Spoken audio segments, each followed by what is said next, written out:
Telecast, the TV industry news review.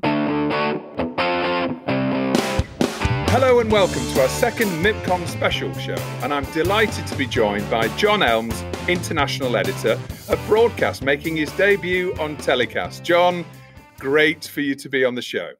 I'm truly honoured, Justin. You know, I'm a big fan of Telecast, and to be participating in it feels a bit like signing for a football team. You know, your first day. It's a really, I've got hopes and dreams, but no, I'm thrilled to be joining you. It's great to have you on. I know you've been warming up on the bench when Jesse and Chris from Broadcast have already been on the shows. So you're the third member of the Broadcast editorial team. So it's great for you to join us. And you're going to talk us through some of the big stories of the first day of MIPCOM. I am indeed, yeah, Justin. We've conversed via message. Ordinarily, we'd be probably meeting up, either bumping into each other in the Palais or on the Croisette or in one of the establishments in Cannes to say hi and catch up. But it's been a bit of a weird time. Obviously, when we're not there, and I think that's been slightly reflected in the kind of MIPCOM Online Plus offering. It's been a new experience and a bit quieter than usual, but I have had the benefit of, listening into the first keynote that occurred yesterday, which was a pretty big one, actually. Ted Sarandos, the co-chief executive of Netflix, and he had some really interesting things to say, yeah. Before we go into that, what's been going on at Broadcast recently, John?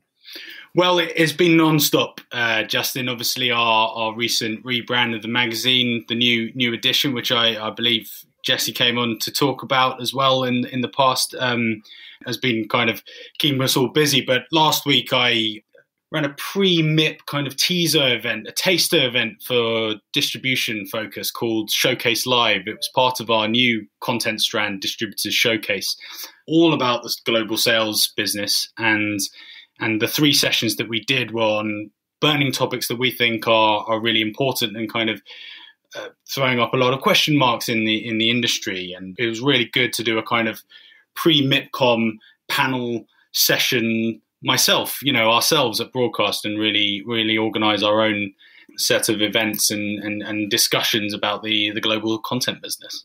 Fantastic preparation, obviously, for MIPCOM Online Plus. So going on to MIPCOM's biggest TED Talk ever. Its co-CEO of Netflix, Ted Sarandos, made a video appearance. Talk us through his session. Ted was, and I like what you did there, by the way, the TED Talk. Nice one, Justin. That's a very good one. I wish I had that for myself, to be honest. It's thrown me off my thought. No, so Ted Sarandos, co-chief executive now of Netflix and also chief content officer at the streaming giant. He was being handed the Variety Vanguard Award, that happens at MIPCOM every year, and quite often those sessions can be a bit fluffy. I've certainly heard a few in the past, but he gave a quite wide-ranging round of answers, borne out from the questioning by Cynthia Littleton, the moderator. And he said some really interesting things, and I think it's indicative of the things he said, that each of the international trades that we all look at and read and are a part of covered very different top lines, as it were, from his speech.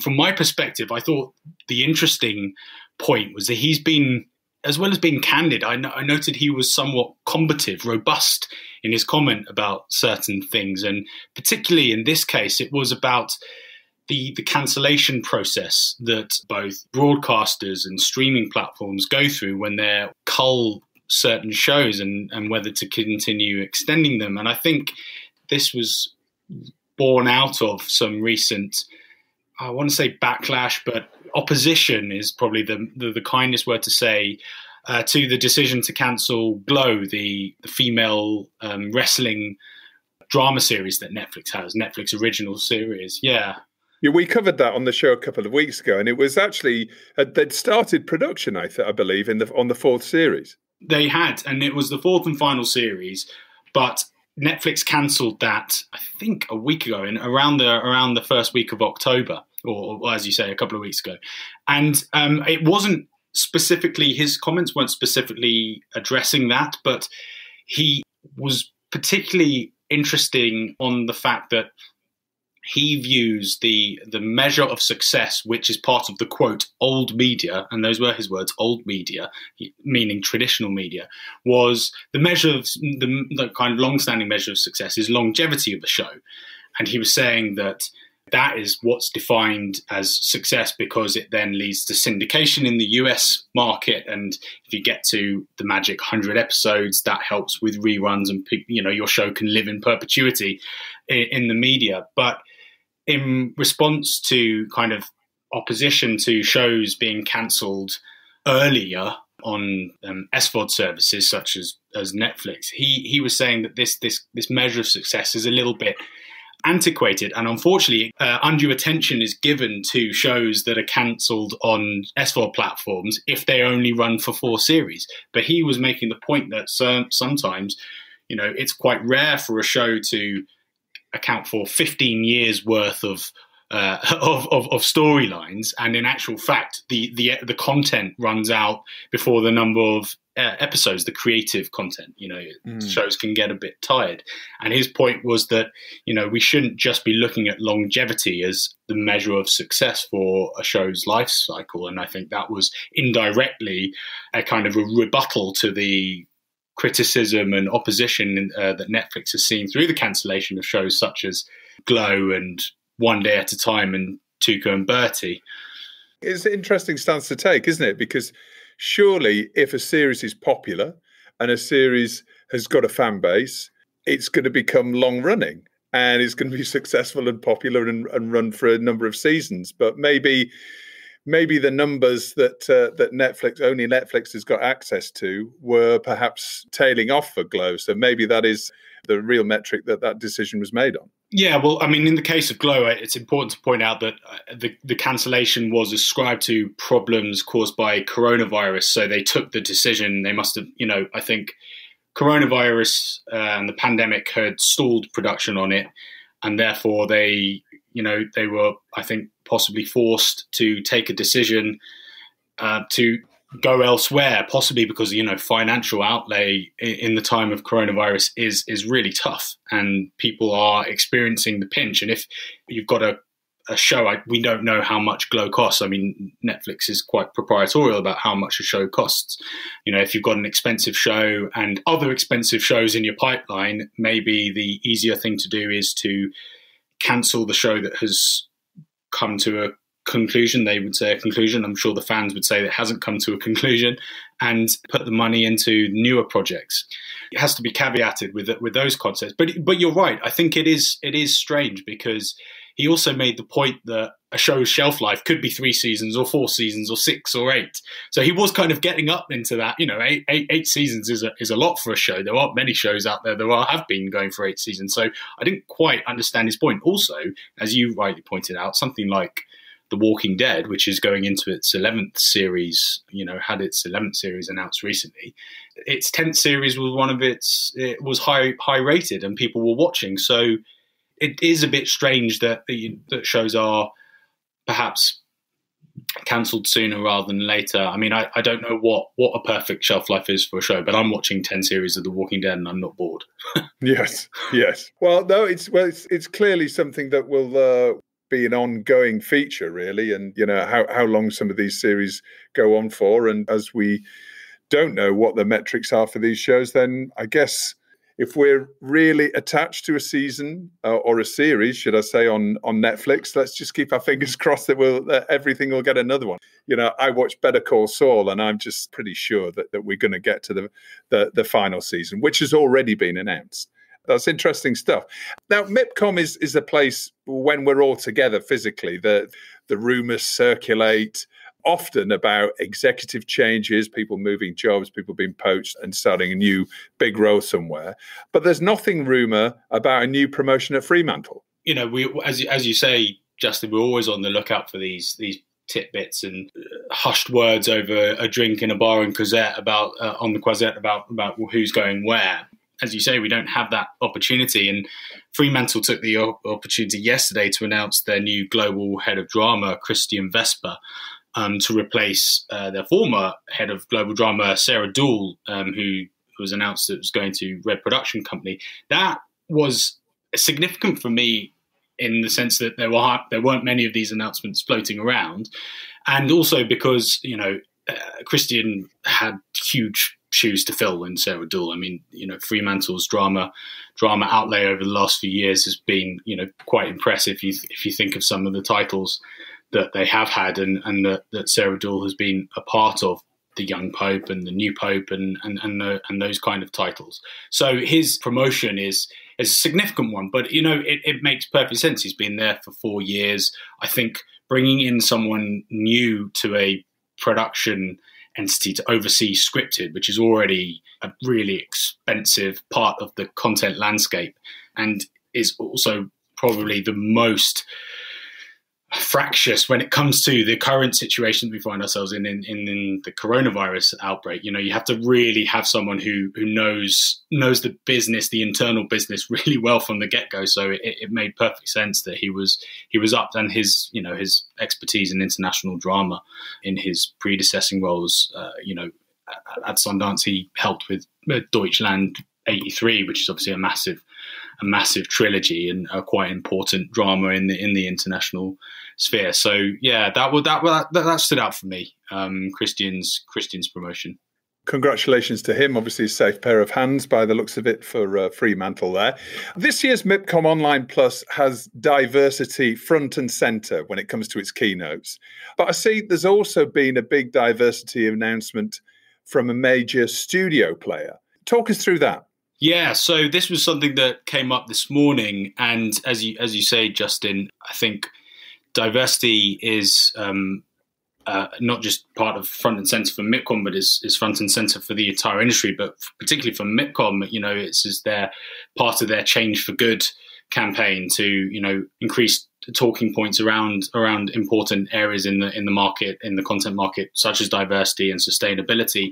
And today's announcement was Viacom CBS Networks International, the international arm of, that's quite a mouthful, of Viacom CBS. They were expanding their no diversity, no commissioning policy, which was introduced into their UK broadcaster Channel 5 earlier this year, but extending it to the 180 countries that they operate in. Now, that was significant in itself, the fact that they're making this mantra, no diversity, no commission, is quite a significant part in itself. But they also said in my colleague Hannah Bowler's story that they were going to dedicate 30% of its budget to commissioning content related to underrepresented groups and issues. Now, that is significant from a couple of points. I mean, 30% of a budget is no insignificant total, and that's Viacom CBS Networks International. So that's, if you think about all the territories they operate in, that's a considerable amount of financial outlay on that kind of content. But also in relation to one of the panels that I did for Showcase Live last week, which was selling diverse content, one of the points is we want more stories from underrepresented voices, but we also need that dissemination, that the sales, the distribution of that content to be widespread as well. And I think by having such a global player as Viacom CBS announcing that these measures that points to their position entirely in the world, I think that represents a real a further step change in the kind of things that the TV industry wants to do around diversity. So it was a really significant point. And 30% of its budget, I should say, to commissioning content related to underrepresented groups and issues applies to their Europe, Middle East, Africa, and Asian territories. Although that's not insignificant at all if you think about it. And then they also had a 25% target for Latin America. So if you think about that, in terms of an outlay in those massive territories, that's significant. No, absolutely. And we've seen that quite a bit of that, haven't we? Announcements, particularly with domestic broadcasters like the BBC, made some big commitments. But it's great, as you say, to see an American international business really putting diversity front and center in terms of their company strategy, as well as just the other commissioning strategy. So it's obviously makes sense from a business perspective for them as well. Absolutely, that's a really significant move, and of course, as part of the keynotes, Sky boss Jeremy Darroch is also talking sustainability today in terms of the wider diversification of TV, if you like. And I was discussing with Paul Robinson in our preview show about whether we've reached a pivotal moment in the greening of the TV industry. What's your view on that, and what can we expect from his keynote? Yeah, well, as you say, Sky, I think earlier this year, Sky made a big announcement that they've launched a range of initiatives to help deliver quite ambitious target of becoming completely net neutral, zero carbon by 2030. By giving yourself a point in the calendar in the future to become, carbon neutral, cutting emissions, that's set yourself, you've got the goal and you've got to kind of stick by it. Otherwise you leave yourself open for criticism. It's obviously a big part of Sky's mantra, but also Jeremy Darroch as the CEO, he has really been spearheading and picking up the mantle for this for Sky. He's being given a newly created award, the Sustainable Development Goals Award for, which he was given by Reed Meadham for MIPCOM. So that's kind of signalling what he will be talking about. That will be a big issue for his keynote, I'm sure, and also putting out the information and all the things that Sky have been doing to get to this point, on the road to becoming net neutral by 2030. So I expect it largely to be about sustainability and greening the industry. It will be interesting to hear what he says about that in relation to COVID. I mean, I think one of the things that has emerged from conversations, I've heard you discussing it, Justin, as well, on telecast, is the cancellation of international conferences, media events such as MIPCOM and MIPTV and whatever one that's have been gone in the past and been cancelled. That is part of in a converse way, part of the sustainability drive. We're traveling less around the world to go to these conferences, which is helping our own green efforts ourselves. The TV industry routinely clocks up the air miles. Ted Sarandos said he misses the global travel that comes with his job. But I was thinking when he said that in his keynote yesterday, I was thinking, well, yeah, but you're offsetting your carbon footprint quite well in that. I think that's a useful thing. You should probably you had an opportunity to point to that, but he didn't. It's going to be interesting to see what he says. I mean, I've been given a kind of sneak preview of his quotes, which are embargoed, so I can't reveal them, sadly. But I think sustainability is going to be key, and I think he will be, someone in Jeremy Darroch's position as CEO of Sky will be in a good position to give off the right message to the international TV industry that the world needs to do better on sustainability as well. And hopefully this will be a positive byproduct, if there are any, of this current pandemic, that we're all going to take a little bit more care and a little bit more thought about our actions and the implications of them.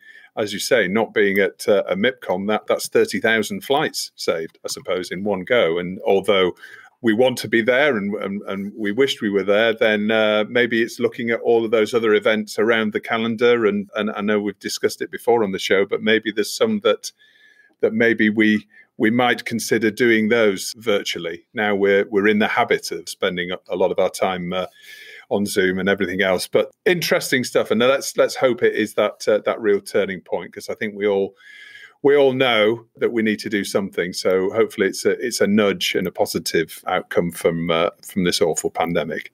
We've had many discussions about programming that costs a lot from a green perspective. We've talked about how much extra costs COVID is putting on productions, which is really important. And, with the bottom line always high up in people's minds, when they're putting together TV, which is an expensive business, it's important to be able to think about ways to, drive down costs, but also help the environment. I think that's one thing that, maybe come out of the as you say, a positive byproduct, whatever that is, from COVID, is perhaps people will think twice about how to put together one of those really expensive productions that involves a lot of international travel and multiple voices, and kind of introduce ways of getting around that, be it through collaborating with people on the ground in the territory that you want to go to. So therefore, you don't need to take a load of production equipment and team with you to a location. And I think that will set up some really important conversations from the production side, not just the moving around to go to international events. And finally, looking at MIPCOM Online Plus, it's been said by many people that it's a distributor's market this year, more than anything else. Have you seen any interesting announcements about shows that are traveling well? Yeah, I have. And it's not, I wouldn't say it's the super glamorous big international dramas that often are showcased at MIPCOM and stuff like that. We often read stories about people launching their huge international dramas with the biggest amount of talent that traverse the world and have been snapped up by the Netflixes and the Amazon Primes for global rights and have big budgets attached to them. It was something that I noticed yesterday, a very domestic drama, an English drama, a drama I think that will point to your own heart from, set in the Yorkshire Dales, Justin. Playground Entertainment's All Creatures Great and Small reboot, which was aired on, aired on Channel 5 recently, and it smashed Channel 5 drama records when it first came on. It's gone around the world. It's a drama about a young country vet in the Yorkshire Dales in the 1930s. Doesn't necessarily scream international smash hit, but it's been picked up by Acorn, the AMC network's streamer, for South and Central America. I imagine, a story about the Yorkshire Dales being broadcast in South and Central America. I don't think we can. That's right. It's my backyard. Exactly. And also Acorn have picked that up for the UK, Ireland and Malta. So it's a very English, very domestic drama that has gone around the world. And it's obviously also been picked up in places as far-flung as New Zealand and Australia and Asia. So I just thought that was a really interesting, a positive TV story, because we've been told recently that, buyers and commissioners are looking for feel-good escapist content. And this apparently, absolutely, I haven't seen it yet, to my chagrin, absolutely pertains to that. It is a very feel-good, bucolic, domestic drama that has been picked up by international broadcasters and platforms, because that is what the content people want. They want good, feel-good, escapist content.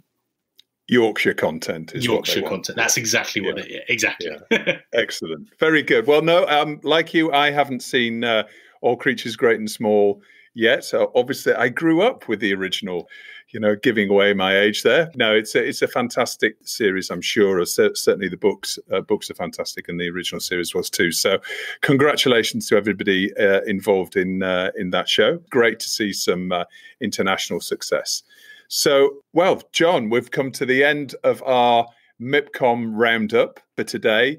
Thank you so much for taking the time out in what's an extremely busy time to speak to me. And I hope you're going to come back on the show at some point very soon. I would love to. If I haven't completely burnt my bridge by appearing on this for the first time, I would be delighted to come back in the future, Justin. Fantastic. Well, good luck for the rest of MIPCOM Online Plus. We'll see you soon. Take care. Well, that's it for our second MIPCOM special show.